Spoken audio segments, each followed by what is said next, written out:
이 시간 예배의 자리에 나오신 여러분을 축복합니다. 오늘 저는 앞서 읽은 마태복음 9장 35절부터 38절까지의 본문으로 추수하는 주인이라는 제목의 설교를 하려고 합니다. 전해지는 말씀 가운데 하나님의 은혜가 있기를 바랍니다.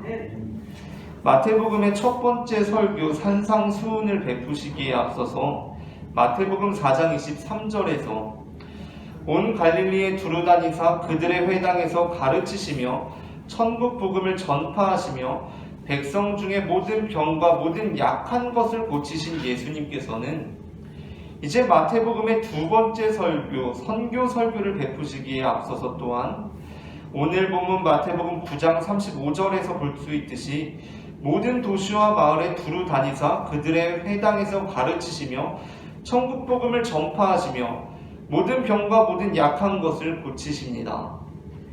그리고 예수님께서는 마태복음 5장 1절에서 산상수훈을 시작하시면서 그랬던 것처럼 오늘 선교 설교를 시작하시면서도 오늘 본문의 36절에서 그 무리를 보시고 제자들에게 이렇게 말씀하십니다. 오늘 본문 37절부터 38절입니다. 이에 제자들에게 이르시되 추수할 것은 많되 일꾼이 적으니 그러므로 추수하는 주인에게 청하여 추수할 일꾼들을 보내주소서 하라 하시니라. 아멘. 이에 제자들에게 이르시되 추수할 것은 많되 일꾼이 적으니 그러므로 추수하는 주인에게 청하여 추수할 일꾼들을 보내주소서 하라 하시니라. 간혹 어떤 분들은 이 본문을 보면서 이러한 장면을 상상하는 것 같습니다. 어떠한 장면이냐면 우리가 지금 코로나 바이러스와 전쟁을 치르고 있는데 이 코로나 바이러스가 막 확산될 때 매스컴을 통해서 그러한 소식을 들으신 분들이 계실 것입니다. 너무나 코로나 바이러스가 확산되니까 의료진이나 병상이 지금 부족하다라는 소식이 들려올 때가 있었습니다. 그러한 장면을 이 예수님의 말씀을 통해서 상상하게 됩니다. 마치 코로나 바이러스가 막 확산되었을 때 매스컴을 통해서 접한 의료진과 병상의 부족 이미지를 상상하면서 예수님과 예수님의 제자들이 특별히 예수님께서 지금 막 몰려오는 무리들을 보면서 어쩔 줄을 몰라 하시면서 이 말씀을 하신 것이라고 생각합니다. 예수님께서 지금 모든 병든 사람, 약한 사람들이 막 몰려오는 상황 속에서 천국 복음이 이 땅에 이루어지도록 일할 일꾼들의 부족함을 절감하면서 하나님께 일꾼들을 더 보내주실 것을 간청하고 있다. 그리고 그렇게 간청하라고 제자들에게 명령하고 있다고 생각하는 것입니다. 하지만 우리가 꼭 유념하고 기억해야 할 것이 있는데 예수님께서는 우리가 일반적으로 생각하는 수준의 사람이 아니라는 것입니다. 예수님께서는 분명 우리와 같은 육신을 입고 이 땅에 오셨고 사셨습니다. 그러나 그분은 보통 사람들이 그러는 것처럼 막 어떤 일로 인해서 전전긍긍하고 아등바등하고 조바심을 내시면서 사신 분이 아니셨습니다. 그분은 완전한 인간이셨지만 또한 완전한 하나님이셨습니다. 하나님께서는, 그리고 하나님을 온전히 신뢰하는 사람은 어떤 일로 인해서 막 전전긍긍하고 아등바등하고 조바심을 내지 않습니다. 왜냐하면 악한 영이 바로 그 조바심을 틈타서 일하기 때문입니다. 예수님께서는 목자 없는 양과 같이 고생하며 기진한 무리들을 보고 마음 아파하셨지만 본인이 목자 없는 양들처럼 목자 없는 양에 치여서 기진하지 않으셨습니다. 그렇다면 예수님께서는 왜 무리를 보시고 제자들에게 이러한 말씀을 하신 것입니까? 왜 추수하는 주인에게 청하여 추수할 일꾼들을 보내주소서라고 기도하라라고 말씀하신 것입니까? 그 첫 번째 이유는 지금 예수님께서 이 말씀을 하시는 것은 막 걱정하면서 어떻게 할지 몰라 하면서 이 말씀을 하신 것이 아니라 추수할 알곡들이 풍년이 들어서 추수할 알곡들이 맺혀있는 상황에서 그 축제적인 분위기에서 이 말씀을 하셨다는 것입니다. 올해 농사가 잘 되었습니다. 풍년이 이르렀습니다. 그렇다면 땅 주인이 어떻게 말하겠습니까? 이야, 올해는 일꾼들이 한 50명은 100명은 더 필요하겠는데? 라고 말하지 않겠습니까? 그 말을 걱정하면서 하는 말입니까? 아닙니다. 기쁨의 표현입니다. 기쁨의 표출입니다. 예수님께서는 지금 알곡들이 쌓여있는 것을 보면서 기뻐하고 계셨다는 것입니다. 그리고 또 두 번째 이유가 있는데 이것이 바로 오늘 강조하고 싶은 부분인데 예수님께서 이 말씀을 하신 것은 이들이 알곡이라는 표현이었고 그렇게 하심으로써 예수님 앞에 나온 무리들의 육신뿐만 아니라 그들의 심령까지도 치유하시길 원하셨기 때문이었습니다. 우리가 이미 여러 번 나누었던 것처럼 예수님께 나온 사람들은 우리가 생각하는 단순히 병든 사람들이 아니었습니다. 그들은 환자일 뿐만 아니라 당시의 사회, 문화, 종교적으로 볼 때 죄인이었습니다. 육신적으로 환자일 뿐만 아니라 영적으로 죄인이기까지 한 사람들이었습니다. 당시 상황으로 볼 때 환자는 곧 죄인이었고 똑같은 말이었고, 그래서 그들은 이미 부정한 사람들이었고 결국에는 멸망당할 사람들이었습니다. 그렇다면 이러한 환경 속에서 살고 있는 이들이 상상하고 있는, 아니 상상할 수밖에 없었던 하나님은 어떠한 하나님이겠습니까? 멸망당할 사람들이, 나는 멸망당하는 사람이라고 잘못된 신념이 학습된 사람들이 생각하는 하나님은 우리를 멸하시는 하나님입니다. 그리고 유대인들에게 그러한 멸하시는 하나님의 모습을 가장 잘 드러냈던 이미지가 있는데, 그것이 바로 추수하시는 하나님입니다. 유대인들에게 그런 멸하시는 하나님의 이미지를 가장 잘 드러냈던 것이 바로 추수하시는 하나님입니다. 구약 성경인 이사야 17장 1절부터 5절에 보면 유대인들이 멸망시키는 하나님과 추수하시는 하나님의 이미지를 어떻게 연결시키고 있는지 살펴볼 수 있습니다. 이사야 17장 1절부터 5절입니다. 다메섹에 관한 경고라. 보라, 다메섹이 장차 성읍을 이루지 못하고 무너진 무더기가 될 것이라. 아로엘의 성읍들이 버림을 당하리니 양무리를 치는 곳이 되어 양이 눕되 놀라게 할 자가 없을 것이며, 에브라임의 요새와 다메섹 나라와 아람의 남은 자가 멸절하여 이스라엘 자손의 영광같이 되리라. 만군의 여호와의 말씀이니라. 그날에 야곱의 영광이 쇠하고 그날에 살찐 몸이 파리하리니 마치 추수하는 자가 곡식을 거두어 가지고 그의 손으로 이삭을 벤 것 같고 르바임 골짜기에서 이삭을 주운 것 같으리라. 아멘. 구약 성경뿐만 아니라 신약 성경인 요한계시록 14장 14절부터 20절 역시 추수하시는 하나님의 이미지를 이렇게 그리고 있습니다. 또 내가 보니 흰 구름이 있고 구름 위에 인자와 같은 이가 앉으셨는데 그 머리에는 금면류관이 있고 그 손에는 예리한 낫을 가졌더라. 또 다른 천사가 성전으로부터 나와 구름 위에 앉은 이를 향하여 큰 음성으로 외쳐 이르되 당신의 낫을 휘둘러 거두소서. 땅의 곡식이 다 익어 거둘 때가 이르렀음이니이다 하니 구름 위에 앉으신 이가 낫을 땅에 휘두르매 땅의 곡식이 거두어지니라. 또 다른 천사가 하늘에 있는 성전에서 나오는데 역시 예리한 낫을 가졌더라. 또 불을 다스리는 다른 천사가 제단으로부터 나와 예리한 낫 가진 자를 향하여 큰 음성으로 불러 이르되 내 예리한 낫을 휘둘러 땅의 포도 송이를 거두라. 그 포도가 익었느니라 하더라. 천사가 낫을 땅에 휘둘러 땅의 포도를 거두어 하나님의 진노의 큰 포도주 틀에 던짐에 성 밖에서 그 틀이 밟히니 틀에서 피가 나서 말 굴레까지 닿았고 1600 스타디온에 퍼졌더라. 아멘. 유대인들에게 추수라는 것은 곧 심판의 이미지요, 종말의 이미지로 그려집니다. 그리고 추수하시는 하나님은 다른 하나님이 아니라 곧 멸하시는 하나님이십니다. 멸절하시는 하나님입니다. 물론 이사야 본문과 요한계시록 본문이 추수 곧 심판을 말씀하고 있는 데에는 나름의 이유와 목적이 있습니다. 심지어 앞으로 다루게 될 마태복음의 남은 내용들 중에도 예수님께서 심판에 대해서 강조하시는 부분들이 있고 심판으로서의 추수를 말씀하시기도 합니다. 하지만 우리가 기억해야 할 것은 예수님께서 심판의 경고와 관련하여 원하시는 것은 만일 심판받아 마땅한 사람이 있다면 그가 심판의 경고 앞에서라도 새로운 삶을 살아가기를 원하시는 것이고, 또 원하시지 않는 것은 구원받아 마땅한 사람이 엉뚱하게 심판의 경고로 인해서 오히려 삶의 기쁨과 즐거움을 잃어버리고 두려움에 사로잡혀 살아가는 것입니다. 예수님께서 이 심판의 경고와 관련해서 원하시는 것은 무엇이냐면 심판을 받을 만한 사람이 이 심판의 경고를 받고서라도 생명의 길로 돌이키는 것입니다. 또 가장 원하시지 않는 것은 구원받아 마땅한 사람이 엉뚱하게 심판의 경고를 듣고 구원의 기쁨과 즐거움을 잃어버리고 두려움에 사로잡혀 살아가는 것입니다. 예수님에 있어서 지금 예수님 앞에 나온 무리들은 심판받아 마땅한 사람들이 아니라 구원받아 마땅한 사람들이었고, 그래서 예수님께서는 그들이 심판의 경고로 인해 삶의 기쁨과 즐거움을 잃어버리고 사는 것보다는 구원의 기쁨과 즐거움을 만끽하며 살아가기를 원하셨습니다. 그래서 예수님께서는 그들을 고쳐주십니다. 그리고 그들의 병을 고치시기 위해 특별히 그들의 병든 부위에 손을 얹으십니다. 예수님께서 이 분위기 좋은 순간에 몸에 병이 나와서 막 기분이 좋은데 갑자기 찬물을 끼얹는 단어일 수도 있는 추수를 굳이 말씀하시는 것입니다. 그것은 내가 너희의 병든 몸을 고쳐주는 육신의 구원을 베푸는 것처럼 추수하시는 주인께서도 추수하시는 날에 너희를 멸하시는 것이 아니라 너희를 구원하시리라는 약속을 주시기 위함이었습니다.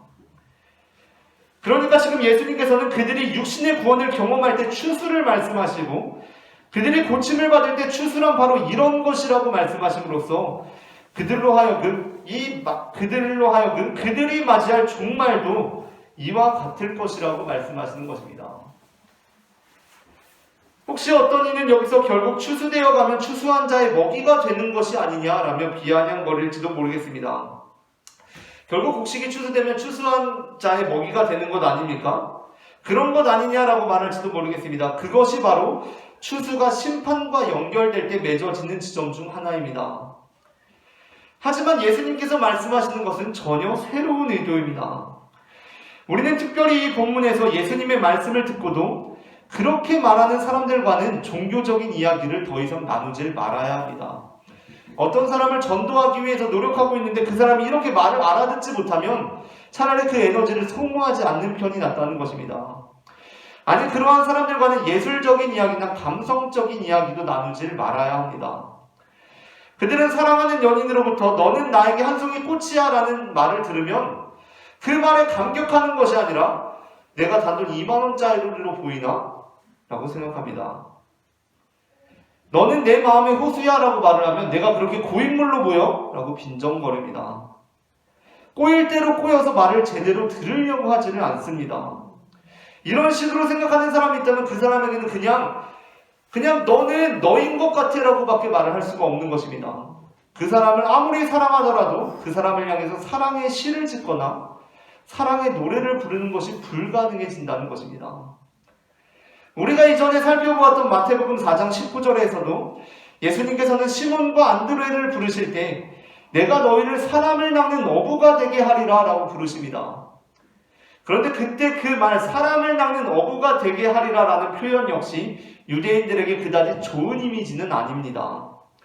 예레미야 16장 16절부터 17절입니다. 여호와의 말씀이니라 보라 내가 많은 어부를 불러다가 그들을 낚게 하며 그 후에 많은 포수를 불러다가 그들을 모든 산과 모든 언덕과 바위 틈에서 사냥하게 하리니 이는 내 눈이 그들의 행위를 살펴보므로 그들이 내 얼굴 앞에서 숨기지 못하며 그들의 죄악이 내 목전에서 숨겨지지 못함이라.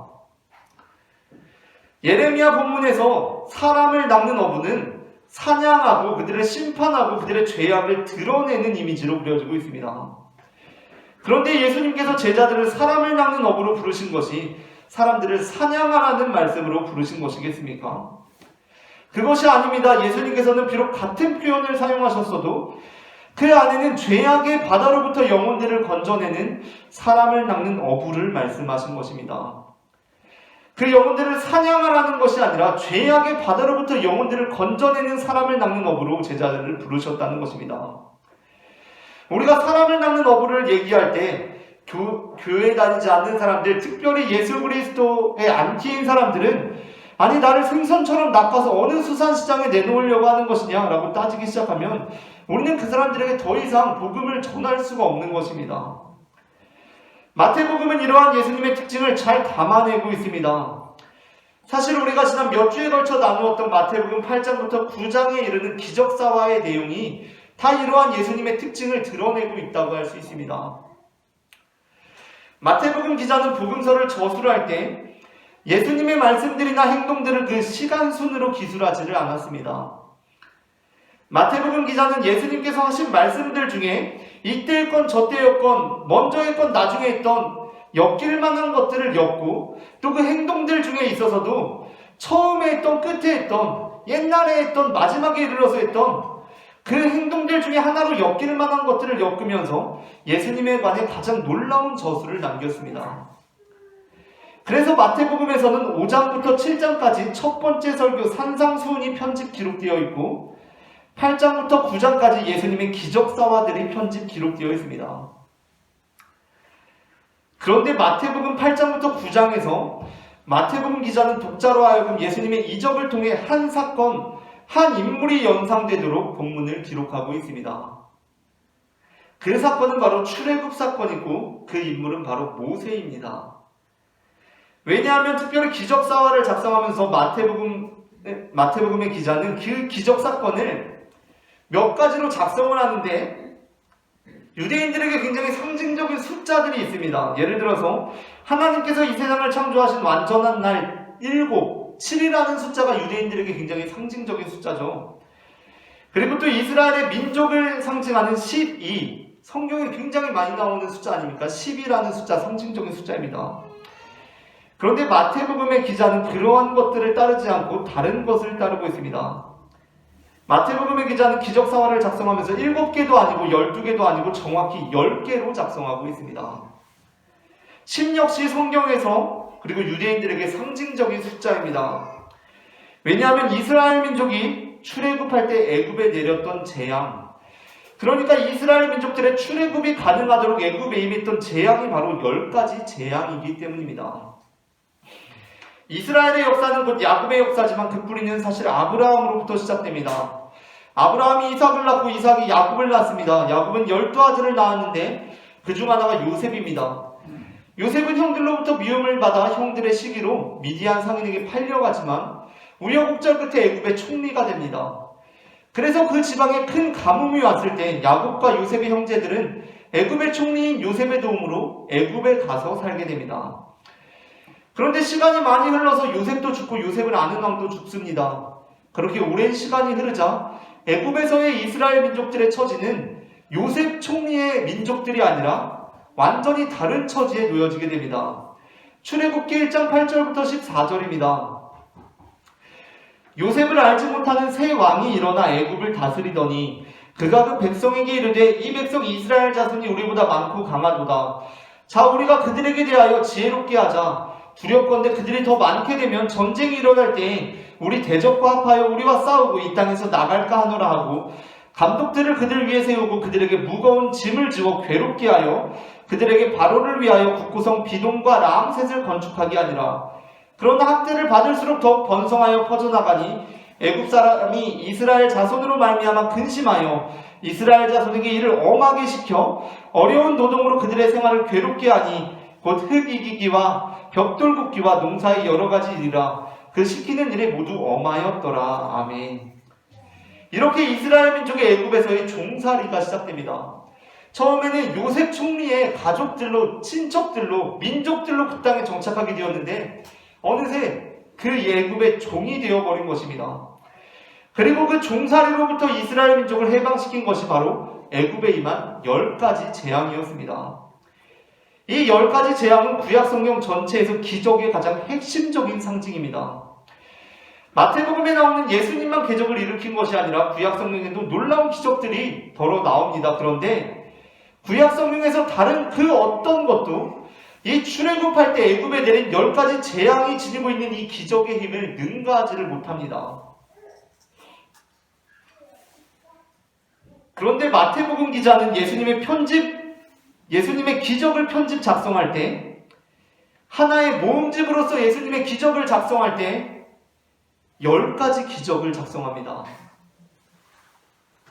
물론 예수님께서는 이외에도 놀라운 일들을 많이 행하셨고 이렇게 기적사화가 끝나고 선교 설교를 하신 이후에도 몇 가지 기적들이 더 나옵니다. 그런데 이번 단락의 편집 작성할 때는 딱 10가지입니다. 우리가 앞서 살펴보았던 것들 무엇입니까? 나병 환자를 깨끗하게 하시고 백부장의 하인을 낫게 하시고 베드로의 장모의 열병을 떠나가게 하시고 바람과 바다를 잔잔하게 하시고 귀신 들린 두 사람의 귀신을 쫓아내시고 중풍병자를 걷게 하시고 혈루증 앓는 여인을 치유하시고 한 관리의 딸을 살리시고 두 맹인의 눈을 밝히시고 귀신 들려 말 못하는 사람이 말하게 하는 딱 10가지 기적입니다. 마태복음 기자가 이렇게 작성한 이유는 무엇입니까? 무엇이겠습니까? 이제 마태복음 기자에게 있어서 예수님에 이르러서는 추수라는 단어가 이전과는 전혀 다른 방식으로 이해되는 것처럼 기적이라는 단어 역시 예수 그리스도를 통해서 이제까지 생각해오던 것과는 전혀 다르게 읽혀져야 했기 때문이었습니다. 예수님은 이스라엘 민족들에게 분명 제2의 다윗이자 제2의 아브라함이며 또한 제2의 모세였습니다. 그런데 다시 오신 모세는 이 땅에 멸하는 기적이 임하게 하여 내가 살기 위해서 저 사람들을 죽이는 기적을 베푸는 존재가 아니라 멸하는 기적이 없이 그저 살리고 치유하고 회복시키는 놀라운 기적을 베푸는 존재였던 것입니다. 이러한 예수님의 특징은 오늘 본문에서 예수님의 시선에도 그대로 드러나고 있습니다. 오늘 본문에서 예수님께서 그 무리를 어떻게 보십니까? 오늘 본문 36절입니다. 무리를 보시고 불쌍히 여기시니 아멘. 예수님께서 무리를 불쌍히 보십니다. 다른 번역들에 의하면 긍휼히 민망하게 측은하게 보십니다. 이 무리들은 기존의 유대 전통에 따르면 불쌍히 볼 필요가 없는 존재들입니다. 이들은 더럽게 부정하게 보아야 합니다. 불쌍하게 보면 어느새 내 마음에 동정심이 들어서 가서 안아주고 싶고 손이라도 잡아주고 싶습니다. 그런데 그들은 절대 만져도 안 되고 가까이에서도 안 됩니다. 그래서 내 마음에 설령 그러한 동정심이 틈타지 못하도록 혐오가 가득한 눈으로 바라보아야 합니다. 그런데 예수님께서는 그렇게 바라보지 않으셨습니다. 예수님께서는 그들을 불쌍하게 보셨습니다. 안타깝게 보셨습니다. 그들을 더럽게 보는 이 현실 자체를 민망하게 여기셨습니다. 왜 그랬겠습니까? 더럽지 않은 이들이 더러운 자들로 취급받고 있었기 때문입니다. 부정하지 않은 자들이 부정한 자들로 취급받고 있었기 때문입니다. 그래서 예수님께서는 그 시선을 통해서 추수라는 단어의 의미를 뒤집고 기적이라는 단어의 의미를 뒤집으신 것처럼 이제 그들의 존재 의미를 뒤집으십니다. 그들은 더럽게 여겨져야 할 자들이 아니라 불쌍히 여겨야 할 자들이라는 것입니다. 이것이 바로 병들었다는 이유로 세상으로부터 멸망당할 자들이라고 여겨지는 사람들을 향한 예수님의 완전히 다른 시선이었습니다. 우리는 지금 하나님 앞에 나와서 하나님 앞에 서 있습니다. 하나님께서 여러분을 어떠한 시선으로 바라보고 있다고 생각하십니까? 내 모습이 너무나 더럽고 지저분해서 한 주간도 죄악 가운데 살다가 와서 하나님께서 우리를 혐오의 시선으로 바라본다고 생각하십니까? 그렇지 않습니다. 모든 세상이 우리를 더럽다고 해도 또 어떤 경우에 어떤 누군가가 나의 사소한 잘못, 나의 작은 실수, 어떤 과거를 가지고 내가 엄청나게 나쁘고 잘못되고 못난 사람인 것처럼 말하고 다니더라도 하나님께서는 우리를 전혀 다르게 생각하십니다. 물론 우리는 병들고 약한 상태 그대로지만 하나님께서는 우리의 병들고 약한 상태를 세상과는 완전히 다른 시선으로 보십니다. 몇 해 전에 제 딸에게 동화책을 읽어준 적이 있습니다. 평소에 자녀하고 함께 있는 시간이 다른 아빠들보다는 조금 많은 편인 것 같긴 한데 오히려 그래서인지 친근하게 책을 읽어주거나 친구처럼 잘 놀아주지를 못하는데 어떤 날은 제 컨디션이 좋아서 딸에게 막 재미있게 동화책을 읽어줄 때가 있습니다. 몇 권의 책을 읽어주는데 딸이 막 너무나 재미있어 하는 것입니다. 그래서 막 연기를 해가면서 저도 몰입해서 책을 읽어줬습니다. 이제 제 딸도 신나서 이제 이거 끝나면 저 책을 저에게 막 주었습니다. 그러다가 제 손에 들린 것이 바로 루돌프 사슴코라는 동화책이었습니다. 그 책을 읽어주기 시작했습니다. 우리가 잘 알다시피 루돌프는 코가 빨갛게 반짝이는 사슴입니다. 그래서 다른 모든 사슴들이 그를 빨간 코를 가지고 있다고 코가 왜 저렇게 반짝거리냐고 놀려냅니다. 그리고 그렇게 루돌프는 코가 빨갛게 반짝인다는 이유로 외톨이가 됩니다. 그런데 안개 낀 성탄절날 썰매를 끌어줄 만한 사슴을 찾으려고 사슴 동네에 오게 된 산타 할아버지가 자신의 썰매를 끌어줄 사슴으로 루돌프를 선택합니다. 그리고 그 이유는 루돌프의 코가 빨갛기 때문이었습니다. 저는 막 연기에 몰입해서 이야기에 몰입해서 그 글을 읽다가 야 루돌프야 네 코가 빨가니까 내 썰매를 좀 끌어주라 라고 말하는 그 산타클로스의 말을 읽고는 순간적으로 너무나 감동을 받았습니다. 저는 목사가 되기로 하고 목사의 길을 걸어오면서 비록 형식적일지라도 많은 사람들로부터 주로 축복의 말을 들어왔습니다. 그렇지 않습니까? 교회 가면 보통 축복의 말들을 해주죠. 그런데 가끔은 제 마음이 무너지는 말을 듣기도 했습니다.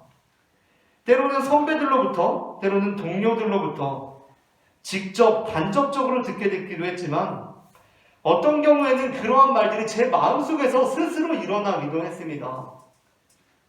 그 말들은 어떠한 말들이었냐면 네 주제에 네가 목회를 제대로 할 수 있겠냐?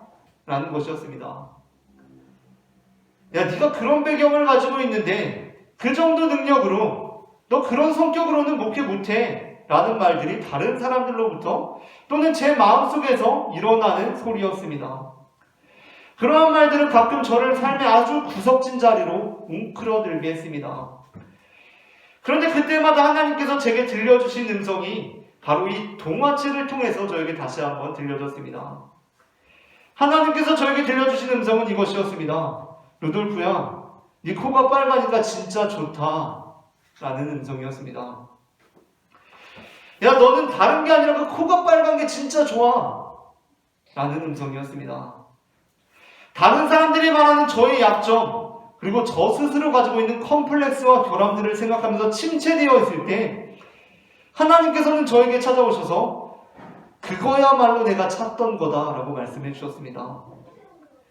우리는 저마다 남모르는 상처와 컴플렉스를 가지고 살아갑니다. 우리가 볼 때는 컴플렉스가 전혀 없는 것 같은 사람도 사실 그에게도 다른 사람들에게는 말 못할 컴플렉스가 있기 마련입니다. 그것은 때로 남들이 우리에게 만들기도 하고 다른 사람들은 아무도 그렇게 생각하지를 않는데 나 혼자만 나 스스로 만들어내는 것이기도 합니다. 그리고 우리는 그 고통 속에서 살아갑니다. 그런데 여러분 알고 계십니까? 하나님께서는 우리가 바로 그러한 사람이라서 우리를 사랑하신다는 것입니다.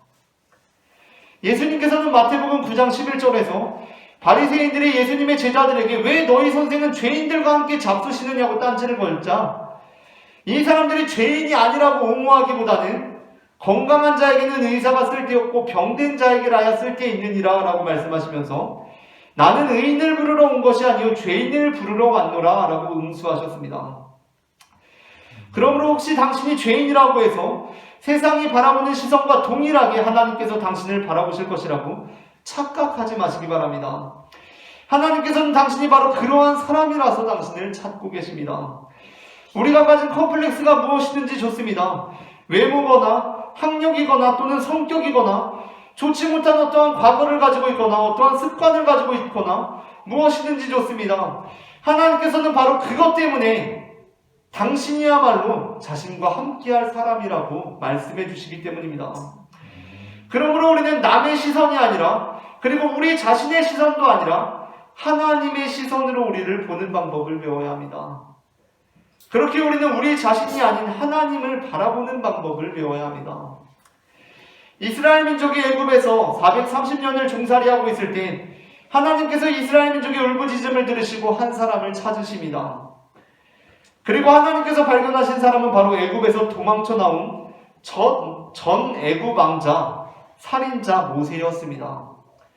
당시 모세의 나이는 80에 이르렀다고 하는데 성경 배경을 보더라도 모세가 120세까지 살았다고 하니까 모세가 무슨 한 900살까지 산 것이 아니기 때문에 80세에 이르렀다고 하는 것이 그렇게 젊은 나이였다고 볼 수는 없습니다.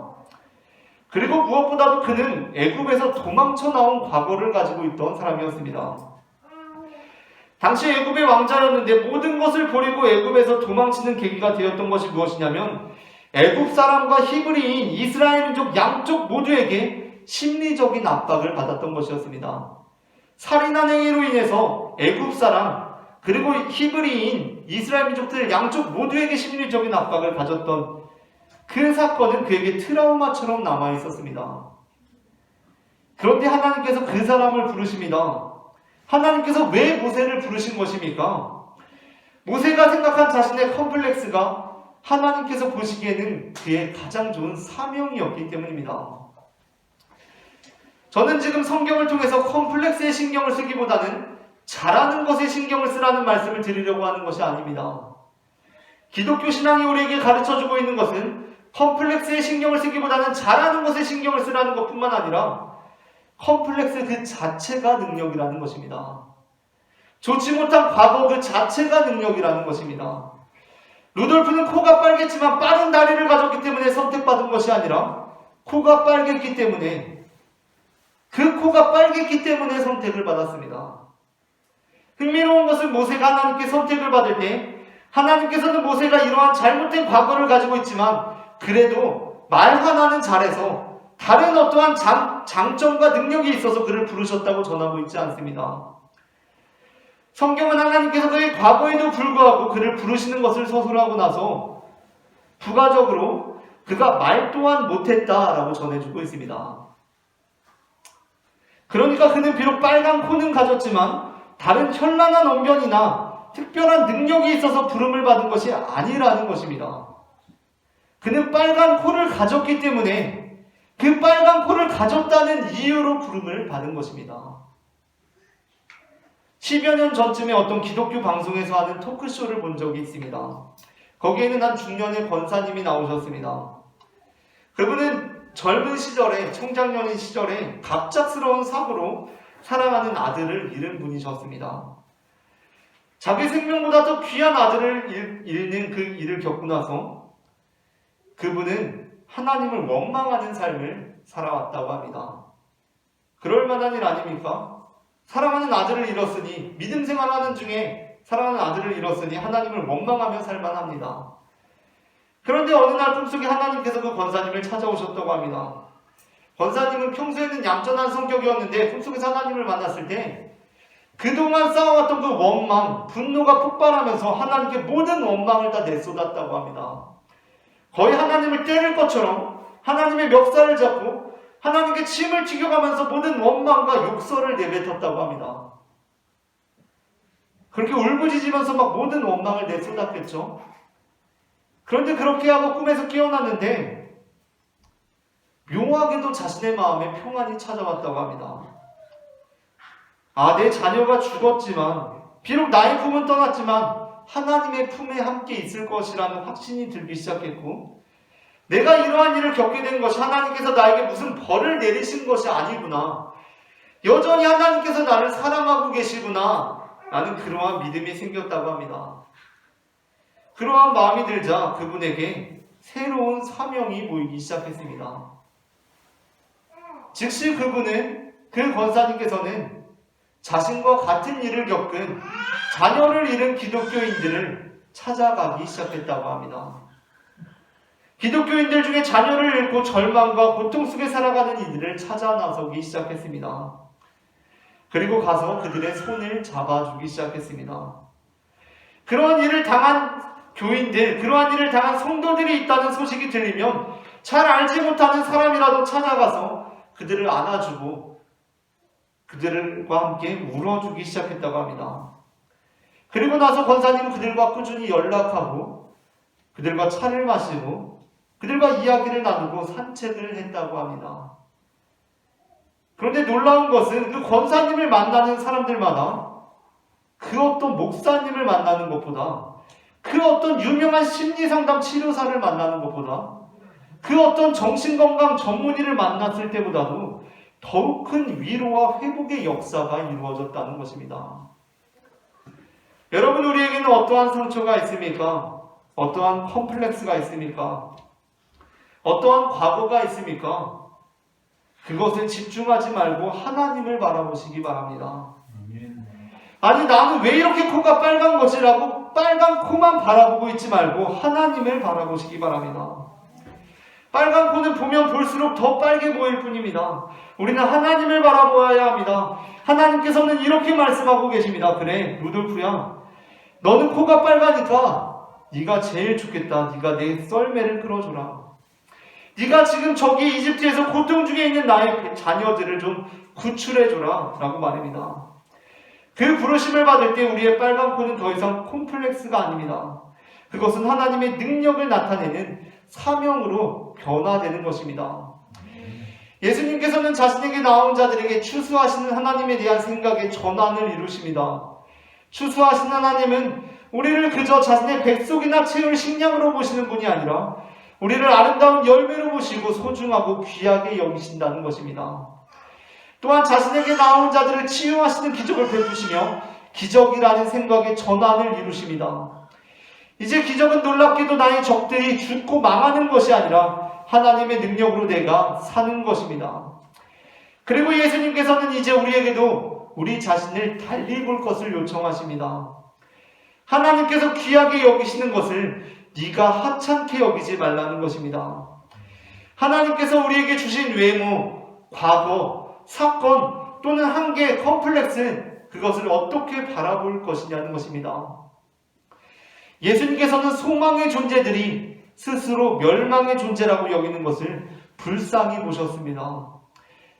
혹시 이 시간에도 스스로를 그러한 조건들과 이유들로 자신을 멸망의 존재로 저주받은 존재로 여기고 계신 분이 있다면 세상의 시선 말고 자신의 시선 말고 하나님의 시선으로 당신을 바라보시기를 바랍니다. 그렇게 나의 빨간 코를 보지 말고 나의 썰매를 끌어달라 청하시는 하나님을 바라보시길 바랍니다. 하나님께서는 추수하시는 주인으로서 우리를 아름답고 소중한 열매로 여기시며 비록 우리의 모습이 내가 생각하기에는 비천하고 남루하고 허름하게 보일지라도 역설적이게도 바로 그러한 이유로 우리를 사랑하시며 우리에게 새로운 사명과 비전을 보이시는 분임을 저는 마태복음 9장 35절부터 38절 본문을 근거로 고백합니다. 오늘 전해진 말씀 가운데 하나님의 은혜가 임했기를 바랍니다.